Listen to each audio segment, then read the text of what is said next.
60था गामिखौ सोसननायाव जे सनितपुर आरो बिश्वनाथाव BPF दोलोआ मोनथाय गैया होनब्ला बोरै जालायखो। दा दिनै UPPL हिसाबै मा दंबावो? सानजानिफ्राय BJPआ बिथांमोनखौ गाग्लोबबोबाय, सोनाबनिफ्राय BPFआ गाग्लोबबाय, बिथांमोना गोदाव सोराव जाबाय, सान्दुङाव ना बालाबाथिया बाब्राबनाय बादि बिथांमोना ओरैबो ओरैबो सेक होजाबाय। दा दिनै बिश्वजित बिथांनि एगेन्स्टआव खोथा बुंनो प्रमद बर' बिथांनाव गोहोआनो गैया, साहसआनो गैया। खुलुमबाय, hello everyone, one second welcome back to the channel. दिनैनि गोदान भिडिअ नोंथांमोन बयखौबो गोसो गोथारै बरायदों, लोगोसे आसा खालामो इसोरनि अननायाव नोंथांमोन बयबो मोजां दं।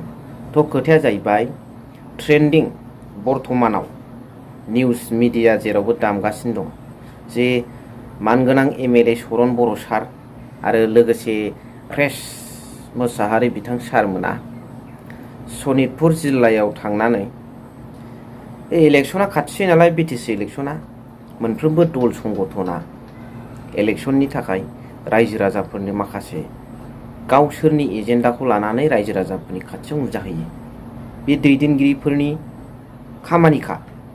दा बेवहाय सासे आइजोजों प्रश्न सोंजादों, सोंनांगौ सोंथों, प्रश्नआ जेरैखि जाया मानो बिथांमोना एन्सारखौ होनो हायाखै होननानै बिथांमोना 60था गामि हाबनायनि एगेन्स्ट हाबजानो बादोंमोन होननानै निउस मिडियायाव दामदों। नाथाय बेबादि नङा, डेभेलपमेन्टखौ गासैबो बयबो लुबैयो, नाथाय बास्तबतायाव नटिफिकेसन ओंखारै ओरैनो बुंबाय थानायावसो पेपारि कागजनि BPF दोलोआबो बुंदोंमोन। दा हाबबाय, दाजाब जाबाय, जोबोद मोजां जादों। दा बेवहाय प्रश्न सोंजानायनि थाखाय माबा मोनसे निन्दा होनांगौ, निउस पर्टेला जावले जावले बेखौ दामबाय थानांगौ बे नङा। बबेबा मोनसे दोलोखौ, रुलिं पार्टिखौ दोनथ'नानै अपोजिसन पार्टिनि सायाव गाग्लोबनाय बेफोरबादि नङा। दिनै बावहाय माखासेया थालांदों, सामथिं हेज लेफ्ट। बिनि एन्सारखौ बिथांमोना होगोन, बा माबा मोनसे खारनाव थालांनायनि थाखाय बिथांमोना निमाहा बिगोन, बा इयुनाव माबा मोनसे मावनो बिथांमोना खराग मोनगोन बा आखायाव लागोन। दा बावहाय इसेबां मोनसे दोलोखौ नाख्रेबथारनांगौनि खोथा फैया।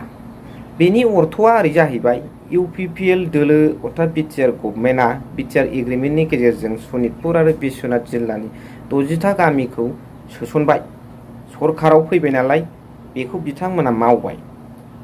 दा बे मावनायखाय दिनै UPPL दोलोआल' बे जायगायाव थांनानै भट मोननांगौ, बिथांमोनाल' देरहानांगौ होननाय जाहैबाय।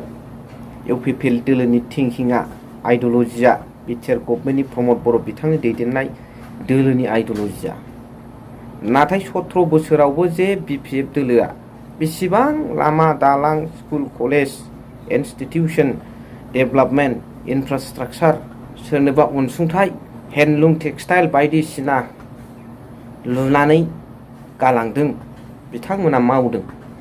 अब्ला बिथांमोना बुंसै नामा, ओइ बे दालाङा, बे लामाया BPF बानायनायसो, नोंथांमोना खारनो मोना, नोंथांमोना बाव आगान हैनो मोना होननोसै नामा?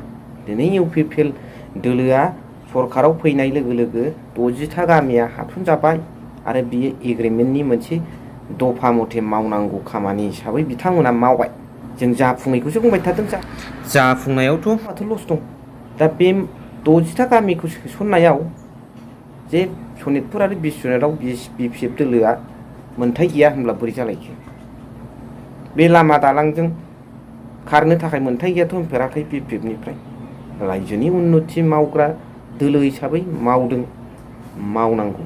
सिन्थाधारा, थिंकिं आरो आइडिअलजिया मोजां जानांगौ। जोंनि निउस पर्टेलफोरनि आइडिअलजियाबो शार्प, गोजों जानांगौ। एक ही वीडियो क्लिप्स को बार बार दिखाना, रूलिंग पार्टी को छोड़ के ओपोजिशन पार्टी को नीचा दिखाना और इसके विरोध में आवाज़ उठाना और वन साइडेड होना, ये हमारे पोर्टल के नियम के खिलाफ है। दा जों बेखौ जों थाल लानांगोन। रायजोफोरनो मेसेजखौ जुदि होनो थाखाय निउस पर्टेल जादोंब्ला, बे निउस पर्टेला रायजोफोरनो माखासे सच्चाइ, सैथोथाखौ फोसावना हरनांगोन।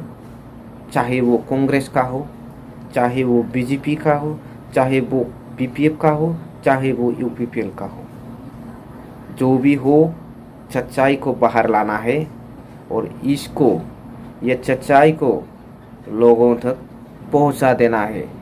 दा दिनै UPPL हिसाबै मा दंबावो?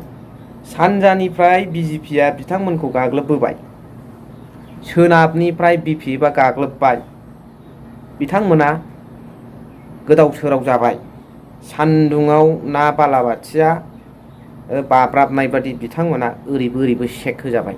दा बेवहाय मा इसिबां मोनदाङै नंखो रायजो राजाफोरखौ?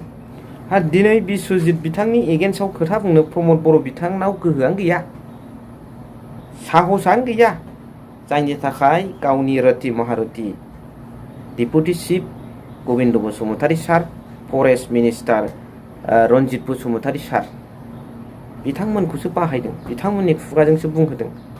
दम दंब्ला UPPL दोलोनि गाहाय दैदेनगिरि जानानै प्राइम लिडार हिसाबै प्रमद बर' बिथाङानो बिश्वजित बिथांनि सायाव खोथा बुंनांगौमोन, नाथाय गैया। मा सानो रायजो राजाफोर कमेन्ट सेक्सनाव जरुर फोरमायहर। स' भिडिअखौ एसेखिनियाव फोजोबबाय। थेंक इउ भेरि माच फर वाचिं। लाभ इउ।